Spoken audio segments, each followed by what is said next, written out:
Дональд Трамп Беньямин Нетаньяху нар Газан зурвасын дайныг шийдвэрлэх энхийн төлөвлөгөөг баталжээ. Америкийн нэгдсэн улс Украин улсад Азийн тусгайлтай Tomahawk пуужин нийлүүлэх нь нөхцөл байдлыг хурцдах гэлээ. Америкийн нэгдсэн улсын засгийн газрын үйл ажиллагаа төсвийн асуудлаас болж түрх хугацаанд зогсож магадгүй байна. Улсын хөдөө аж ахуйн сайд тасан Тан Жэнжан авилгын хэрэгээр цаазын аль сонсчээ.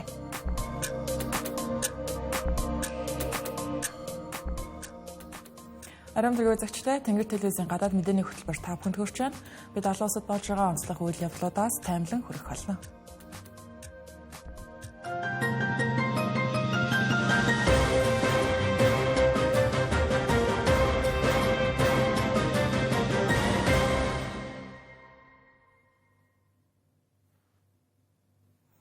Европын болон Ойрт орндын орнуудын удирдагчид Америк нэгдсэн улсаас дэвшүүлсэн газын зурвасын шинэ энхийн төлөвлөгөөг дэмжлээ. Харин одоо энэ саналыг Хамас бүлэглэл нэн даруй зөвшөөрөх ёстой гэж Америк нэгдсэн улсын эпархичид анхааруулж байна. Өнөөдөр тодруулах юм бол ерөнхийлөгч Дональд Трамп, Израиль улсын ерөнхий сайд Беньямин Нетаньяху нар цагаан ордонд уулзсан.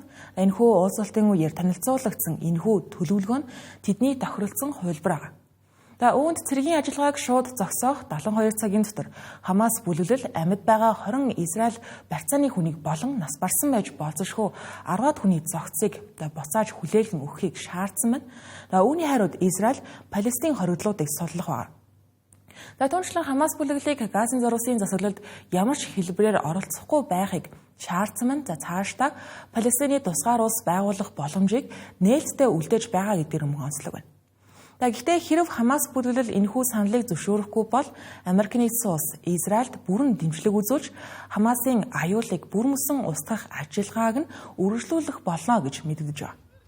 Беньямин Нетаньяху ч гэсэн ялгаагүй хэрвээ Хамас бүлэглэл зөвшөөрөхгүй бол Израиль Хамас бүлэглэлийн гишүүдийг бүрэн устгах хүртэл галз зогсоохгүй хിവэрэ байна гэж хатуу байр суурь илэрхийлсэн байна.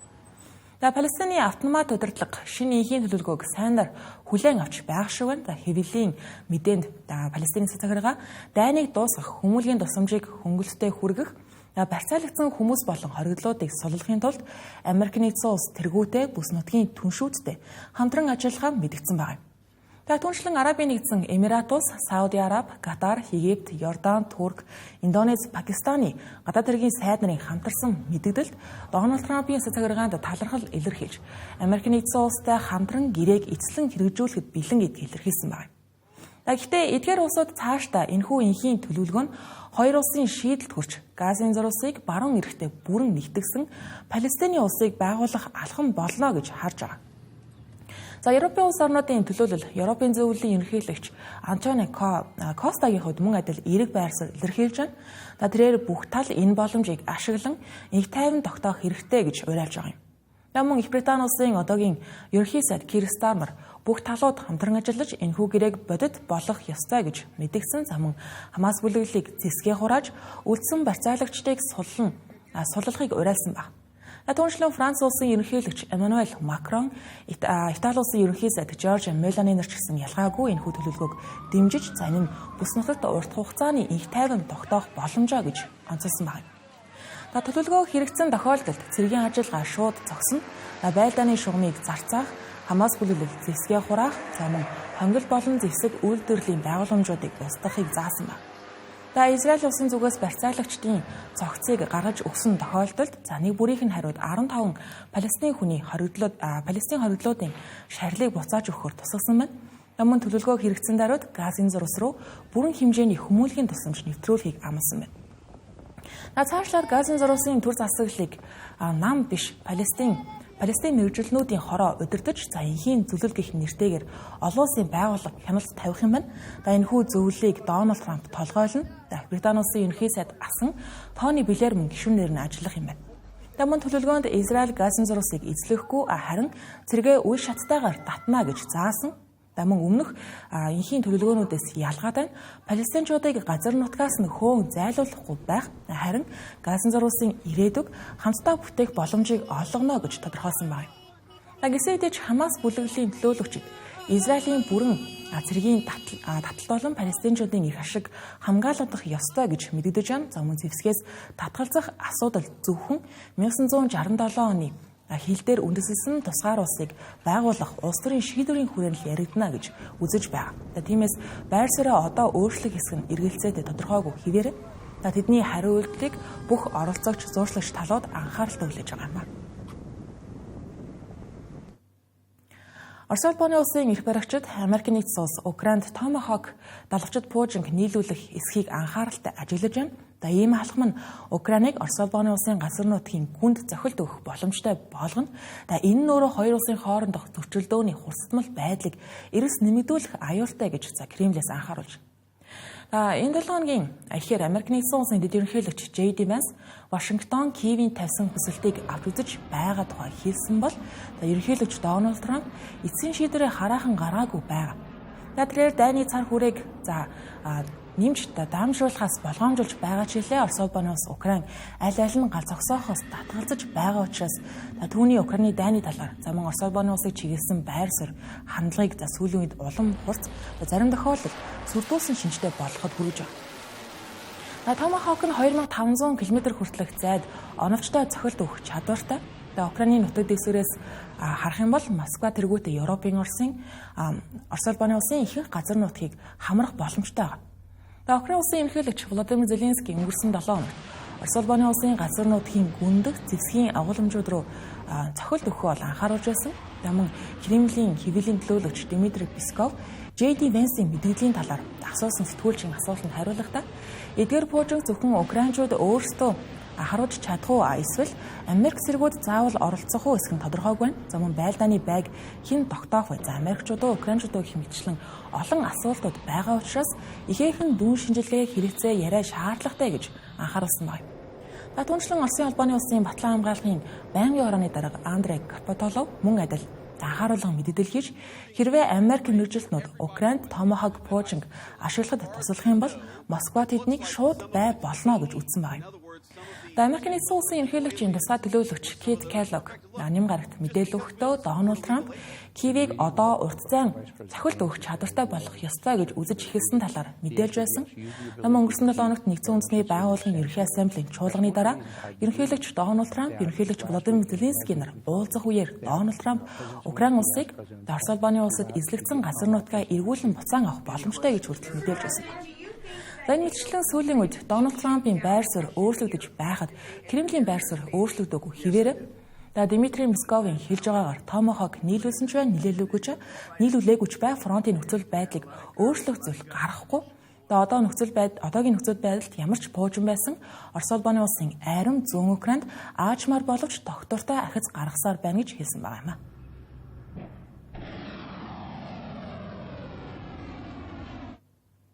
Дараагийн мэдээ. Америкийн нэгдсэн улсын засгийн газар эрх санхүүгийн жилийн төсвөө баталж чадахгүй байгаа учраас мягмар гарагийн ишүүн харин Улаанбаатар хотын цагаар маргааш үд дундаас хойш засгийн газрын үйл ажиллагаа нь хаагдах, төр зогсох эрсдэлтэй тулгараад байна. Ерөнхийлөгч Дональд Трамп болон Конгресст гатчилсан намын гишүүдийн цагаан ордонд хийсэн өнөөдөр энэ асуудал арах сүүлчийн уулзалт үрдэнд хүрээгүй. Харин ч бүр ихээр талцсан хуваагдмал байр суурьтай байсан.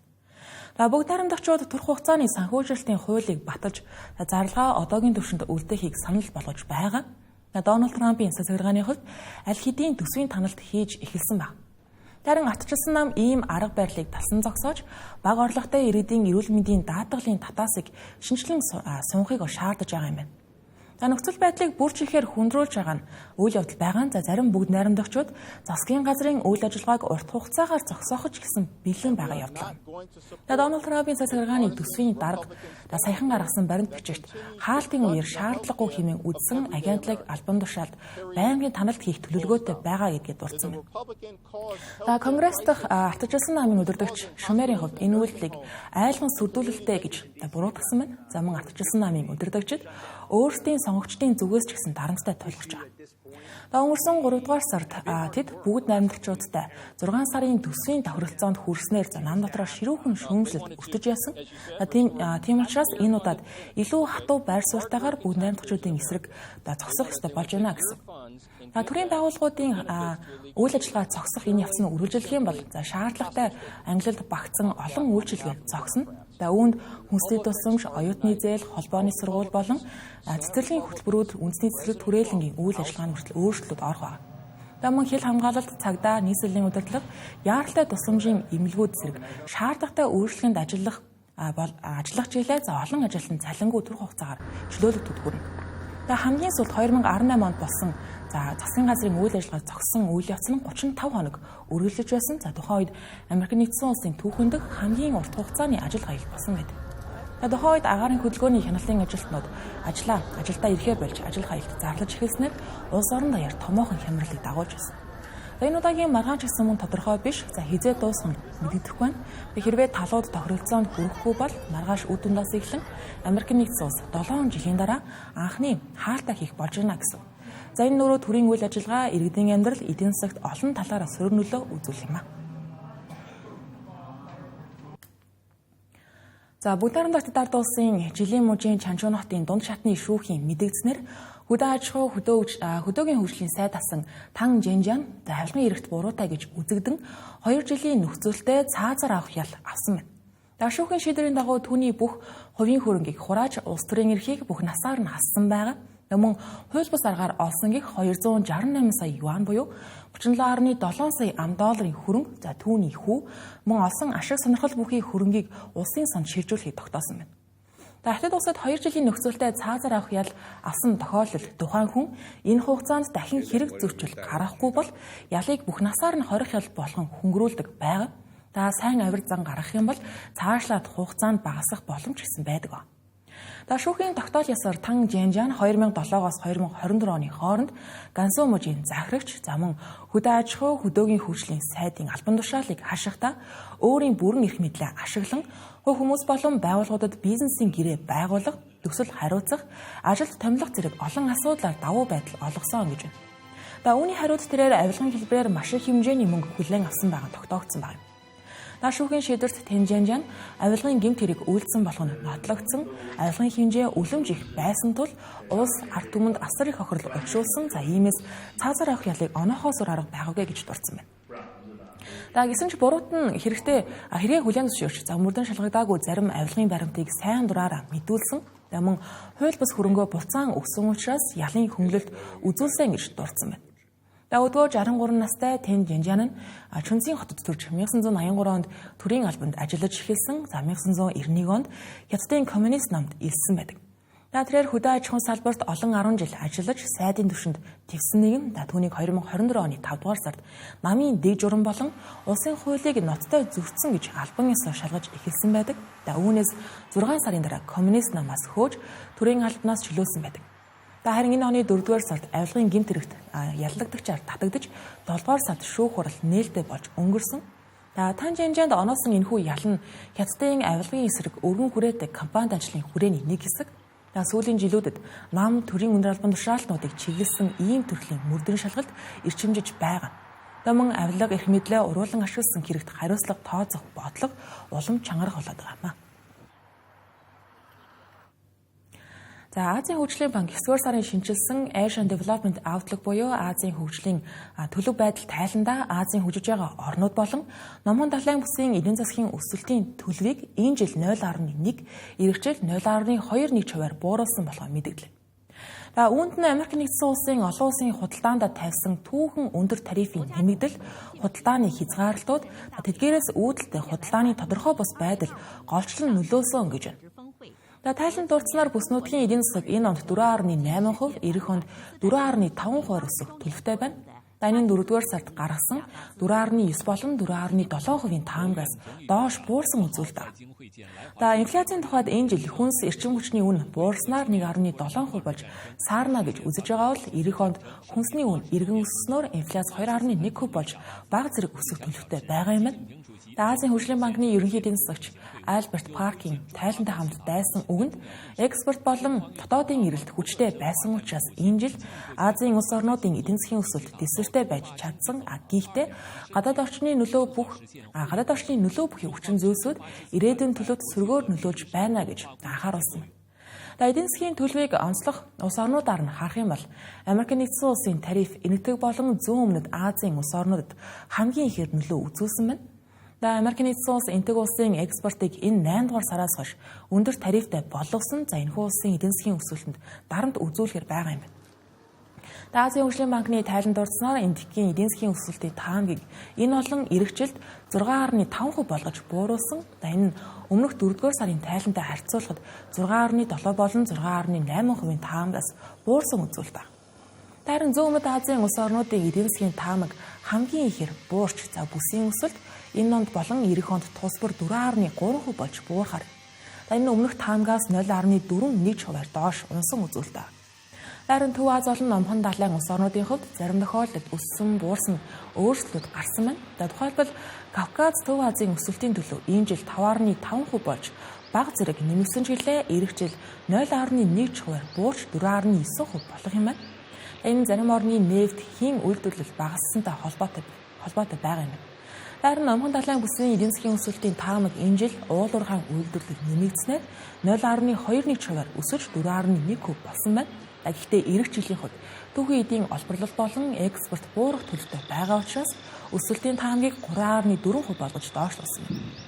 Зарим Монгол улсын тухайд эдийн засгийг энэ болон эх онд 5.7%-аар өснө гэж үзсэн байна. Энэ нь өмнөх таамаглаас 0.9 болон 0.21-ээр тус буурсан үзүүлэлт болж байгаа. Манай улсын эдийн засгийн өсөлтийг саарна гэж инхүү үзэгт нь нүүрсний экспорт болон засгийн газрын зардал буурах төлөвтэй байгаатай холбоотой гэж тайлбарласан байна. Бүс нутгийн эдийн засагт тулгамдж байгаа гол эрсдлүүдийг Азийн хөгжлийн банкны эдийн засагчид тайлбарлахдаа Америк нэгдсэн улсын худалдааны бодлого тодорхой бус хэвээрээ байгаа явдал, мөн ялангуяа хагас дамжуулагч болон эмийн салбарт өндөр тарифууд нэмэлтээр тавигдаж магадгүй нөхцөл байдал, түүнчлэн Америк болон Хятад улсын худалдааны хэлэлцээр шийдэгдээгүй хэвээрээ байгаа зэрэг асуудлууд багтаж байна гэсэн байна. Эдгээр эрсдлийн үр дүнгээс сэргийлэхэд засгийн газрууд эдийн засгийн зөв бодлого, нээлттэй байдал, бүс нутгийн интеграцийг гүнзгийрүүлэхэд анхаарах нь урьд урдынхаа төлөө чухал явдлаа гэж эдийн засагчид зөвлөж байна. Мэдээ үргэлжлэж байна. Энэ хэсэгт бид зарим мэдээллийг товчоор багцлан өргөх болно.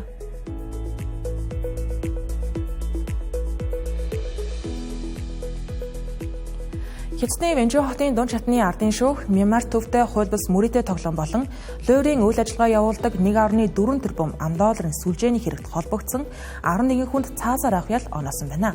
Тэдний дунд Конканг бүс нутгийн нөлөө бүхий гэр бүлийнхэн болох Мин Гуапин, Мин Жэнжан, Жао Вэчэ нар багтжээ. Мөн 5 хүнд цаазаар авах ялыг 2 жилээр хойшлуулан оноосон. Энэ ихэвчлэн бүх насаар нь хорих ялаар солигддог. Нэмж хэлэхэд өөр 12 хүн 5-аас 24 жилийн хорих ял авсан байна.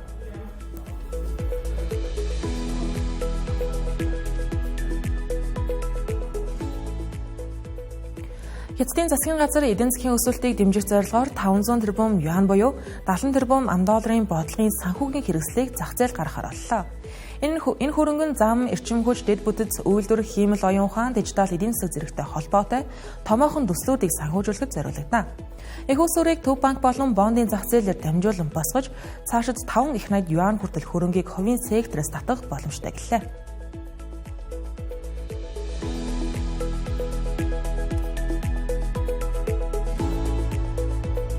Elon Musk-ийн эзэмшлэн X компани энэтхэг улсын шүүхийн шин шийдвэрийг эсэргүүцэн давж заалахаар болжээ.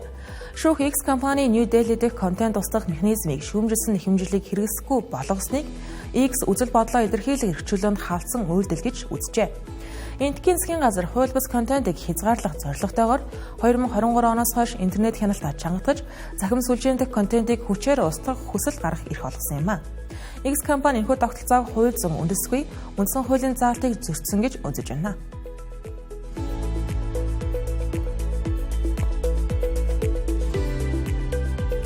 Удаан удахгүй албан тушаалаасаа огцрох гэж байгаа Япон улсын ерөнхий сайд Шигеро Ишиба бүгд найрамдаа Солонгос улсад айлчилж хоёр орны харилцааг бэхжүүлэхийг зорж байгаа гэдгээ харууллаа.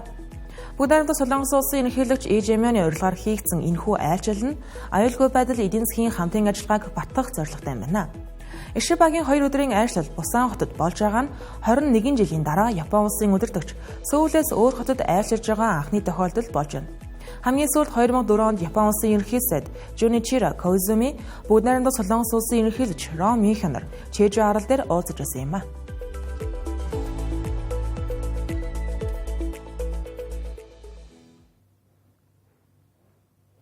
Бэтафын гадаад мэдээгээ үзүүллээ. Анхаарлаа хандуулсан явдал баярлалаа.